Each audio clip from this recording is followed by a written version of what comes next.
Metroid Prime Remastered, what a game! I was never really into Metroid Prime as a kid. I used to hate backtracking, I wasn't really into FPSs as a child, and I remember the game being really tough too. But it's weird though, because I did play Metroid Prime 2, don't know if I beat that one, I might have done. Metroid Prime 3 I played for a few hours, and I remember not being that interested. But Young Dex was completely wrong, because Metroid Prime 1 is an amazing game, and I cannot believe that I wasn't really into it as a kid. Obviously, having the two sticks makes the game a lot better and way easier to move around. It's just so cool to play a game recently where the emphasis is so focused on the gameplay, but everything is top-notch. Kind of like how Elden Ring does it, I suppose, where the story is kind of optional. Like, personally, I like scanning stuff, but I don't know the story at all of Metroid Prime. I wasn't really that interested, but that's fine because I was focused on the gameplay and the exploration. I like the monsters and the world. I wasn't really interested in, why they were there, I suppose. But the gunplay feels good. I love the lock-on system, and for someone who's getting old, I haven't got time, to do hard difficulties, so a game where it's a bit easier, I can lock onto stuff. Yeah, that's a big plus for me right now. The different types of weapons are really interesting. The plasma gun is awesome. I will say the ice beam feels a bit sidelined and kind of feels a little bit pointless. Didn't really find a big use for that one. But the plasma and the wave beam definitely felt like they belonged in the game. What I found really cool about playing the game as well is that I actually pretty much knew the map off by heart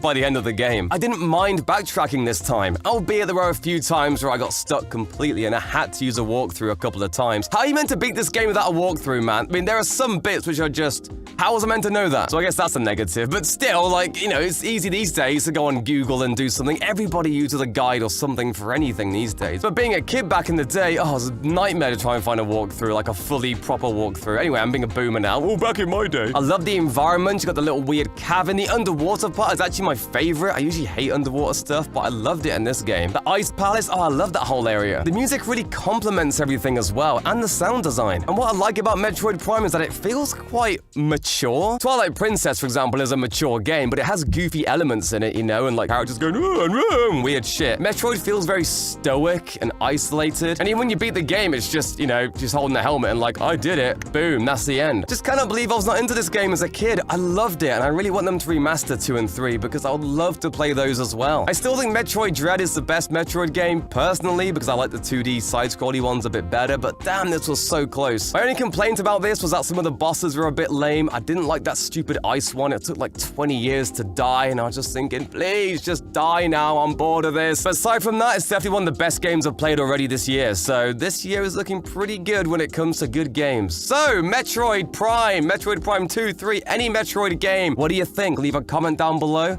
I'll see you in the next video.